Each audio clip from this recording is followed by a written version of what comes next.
بسم الله الرحمن الرحيم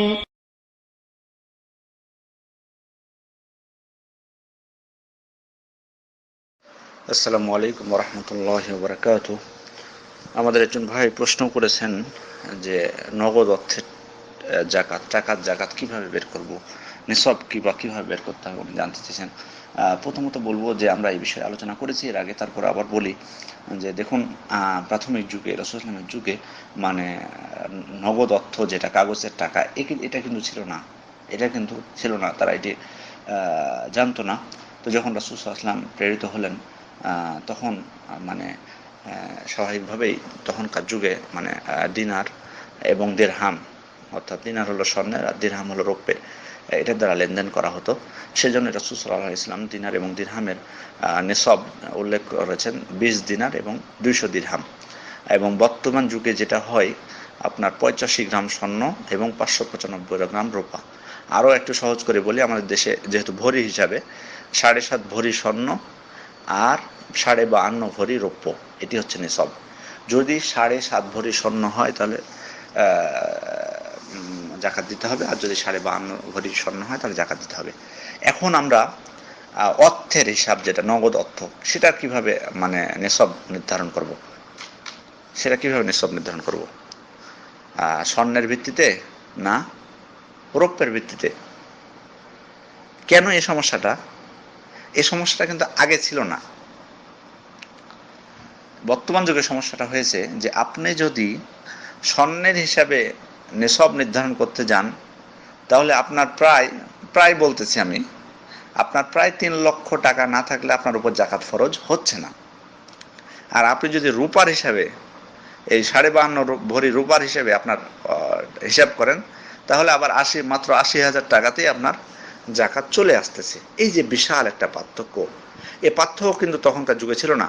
কারণ রাসূল সাল্লাল্লাহু আলাইহি ওয়াসাল্লামের সময়ে প্রত্যেকটা জিনিসের নিসব প্রায় সমমানের ছিল। যেমন 20 দিনারে বা 85 গ্রাম স্বর্ণর যে দাম তখন ছিল, 595 গ্রাম রূপারও একই দাম ছিল। আর একটু স্পষ্ট করে বলি, 7.5 ভরি স্বর্ণের যে মূল্য ছিল, 52.5 ভরি রূপারও একই মূল্য ছিল। যে কারণে তখন মানে মূল্যটা মানে সমান ছিল। কিন্তু এখন বর্তমান যুগে এসে দেখেন কত পার্থক্য হয়ে গেছে দুইটা নিসব। রূপার নিসব যদি ধরতে যান, সে ধরে হিসাব করেন তাহলে মাত্র 80,000 টাকাতে আপনার উপর জাকাত ফরজ হচ্ছে। আর স্বর্ণের হিসাবে ধরতে গেলে 3 লক্ষ টাকা প্রায় সেখানে আপনাকে জাকাত লাগছে। আপনারা বাজার থেকে দাম দর মানে জেনে সেটা নির্ধারণ করবেন। এখন আমি একটা আইডিয়া করে বললাম, একটা উদাহরণস্বরূপ। তো এই যে এই সমস্যাটা দেখুন, সব থেকে বড় মানে যেটা মানে হাসির ব্যাপার বলা যায় সেটা হলো সৌদি আরবে মাত্র গত বছরের আমি হিসাব দেখলাম যে রূপার হিসাবে যদি নিসব নির্ধারণ করা যায় তো মাত্র 1,000 কত রিয়ালে তাদের জাকাত চলে আসছে। তো আজকে বলুন তো, যে সৌদি আরবে যদি কারো 1,000 টাকা থাকে তাকে ফকির বলা হবে না ধনী বলা হবে? নিশ্চয়ই তাকে ফকিরের মধ্যেই পড়বে যার 1,000 রিয়াল আছে মাত্র। অথচ 1,000 রিয়াল যদি কারোর কাছে 1 বছর যাবত থাকে তাকে জাকাত দেওয়া লাগবে যদি রূপার হিসাবে ধরা হয়। তো এই কারণেই মানে জিনিসটা অত্যন্ত সমস্যা যে কোনটির ভিত্তিতে আমরা মানে জাকাত দেব। বিদ্যানমন বলছেন যে রূপার হিসাবে, কোনো বিদ্যান বলছেন যে রূপার হিসেবে দেওয়াটাই বেশি ভালো। কারণ কি, ওনারা বলছেন যে আহওয়াত একিন, কারণ এটা নিশ্চিত হয়ে গেলেন আপনি, মানে আপনার কোনো সন্দেহ থাকলো না। যদি আপনি রূপার হিসেবে মানে আপনার নিসব নির্ধারণ করেন তাহলে আপনার আর কোনো সন্দেহ থাকলো না, আপনি জাকাতটা আপনার নিশ্চিত হয়ে গেলেন। আর হচ্ছে যে এটা গরিবদের জন্য ভালো, ফকিরদের জন্য এটা উপকারী।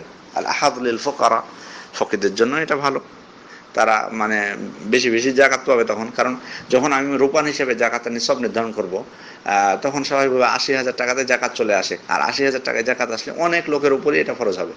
আর যখন স্বর্ণের হিসেবে যাব তখন তো মানে এত বেশি মানুষের উপর খরচ হবে না রূপার হিসেবে যতটা হবে।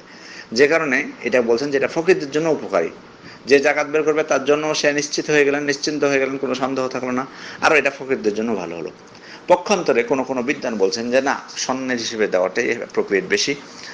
কারণ স্বর্ণের মূল্যমান রূপা অপেক্ষা স্থিতিশীল এবং বিশ্বব্যাপী গ্রহণযোগ্য।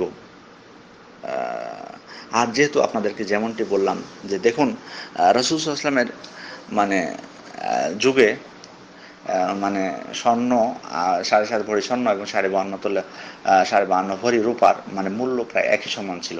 বা অন্যান্য যেগুলো নিসব গরু 30টা গরু, 40টা ছাগল, 5টা উট, এই সমস্ত জিনিসও প্রায় মানে সমমূল্য ছিল। কিন্তু বর্তমান যুগে এসে যে রূপার দামটা এত মানে নিম্ন হয়ে গেছে, যে কারণে কিন্তু এই সমস্যাটা দেখা দিয়েছে। আর আপনি যদি দেখুন তো যে 80,000 টাকায় যদি আমরা একজনের উপর জাকাত ফরজ বলি, তাহলে মানে এখন তো মানে সাধারণ ব্যক্তিদের কাছে 80,000 টাকা জমা আছে। আবার দেখুন সৌদি আরবের অবস্থায় দেখুন, এখানে 1,000 টাকা, 1,000 টাকা কার কাছে নাই সৌদি আরবের। সুতরাং আমরা এটাকে যদি জাকাত ফরজ বলি, তাহলে ইসলামের যে মাকসাদ অর্থাৎ জাকাত ধনীদের থেকে নেওয়া এবং গরিবদেরকে দেওয়া, সেটা আর থাকতেছে না।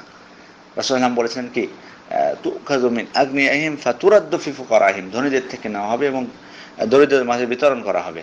তো যদি আমি 1,000 টাকা যার কাছে আছে, 1,000 রিয়াল, 1 বছর শেষে যার 1 বছর পর্যন্ত যার কাছে আছে, তার কাছ থেকে যদি জাকাত নিই, তাহলে এটা কি ধনীদের থেকে জাকাত নেওয়া হলো না গরিবদের কাছ থেকে জাকাত না হলো? তাহলে তো দেখা যাচ্ছে গরিবদের কাছ থেকে জাকাত না হলো। এই দৃষ্টিকোণ থেকে বিবেচনা করলে স্বর্ণের হিসেবে নিসব মানে নির্ধারণ করাটাই বেশি অ্যাপ্রোপ্রিয়েট। এবং আমি যারা বলেছেন যে স্বর্ণের হিসেবে মূল্য নির্ধারণ করা যাবে, তাদের মতকেই শক্তিশালী বলে আমি মনে করি। তবে আমি আপনাদের উপর ছেড়ে দেবো বিষয়টা। আপনারা যদি যারা যেহেতু কোনো বিদ্বান বলেছেন রূপার হিসেবে দিতে, যেটা আপনি নিশ্চিত হয়ে গেলেন, প্লাস এটা প্রকৃতির জন্য ভালো, আপনারা যদি আপনারা ওটাকে শক্তিশালী মনে হয়, আপনারা ওটাই গ্রহণ করবেন। আর যদি আপনার এটাকে শক্তিশালী মনে হয়, এটা গ্রহণ করবেন। তবে সুবিধাবাদী হওয়ার জন্য না, যে না স্বর্ণেরটা যেহেতু সুযোগ আছে তাহলে স্বর্ণেরটাই গ্রহণ করি, না, এটার জন্য করবেন না কিন্তু। কারণ আল্লাহ আপনার নিয়ত জানতেছে। আপনার যাদের দলিলকে শক্তিশালী মনে হবে তারটা করবেন, একবারে অন্তর থেকে। মানে স্বর্ণের হিসেবে দিলে বলবে যে না অনেক টাকা হতে হবে, তো স্বর্ণের হিসেবে, তো স্বর্ণের হিসেবে ধরি, এই যে সুবিধাবাদী, এটা আল্লাহ কিন্তু আপনার নিয়ত দেখতেছেন। কিন্তু যদি আপনার মানে আমি তো উভয়ের দলিল আপনাদেরকে বলে দিয়েছি এবং উভয়ের দৃষ্টিকোণটা, সেহেতু যেটা আপনাদের মনে শক্তিশালী মনে হবে সেটাই আপনারা আমল করবেন এবং অন্তরের সাথে, এবং এটাই করবেন। আর আপনি যে জানতে চেয়েছেন যে মানে কত হিসাবটা, আপনি যখন আপনার টাকা নিসব পরিমাণ হবে এবং সেটা 1 বছর থাকবে, তখন আপনি প্রতি 100 টাকায় 2.5 টাকা হারে জাকাত দেবেন। প্রতি 100 টাকায় 2.5 টাকা হারে জাকাত দেবেন, অর্থাৎ 1,000 টাকায় আসবে আপনার 25 টাকা জাকাত। আপনার কাছে 1,000 টাকায় আসবে 25 টাকা জাকাত। 1,00,000 টাকা থাকলে আপনার জাকাত আসবে 2,500 টাকা। 1,00,000 টাকা থাকলে আপনার জাকাত আসবে 2,500 টাকা। এভাবে আপনি হিসাব করবেন, প্রতি 100 টাকায় 2.5 টাকা হারে, এভাবে আপনি হিসাব করবেন। সহজ, এটা আপনি নিজেও পারবেন, আপনার না পারলেও আপনার যে কোনো ব্যক্তি আপনাকে করে দিবে। শুধু মনে রাখবেন যে 2.5 টাকা হারে যদি আপনার কাছে সব পরিমাণ টাকা 1 বছর যাবত থাকে তাহলে। আসসালামু আলাইকুম ওয়া রাহমাতুল্লাহি ওয়া বারাকাতুহু।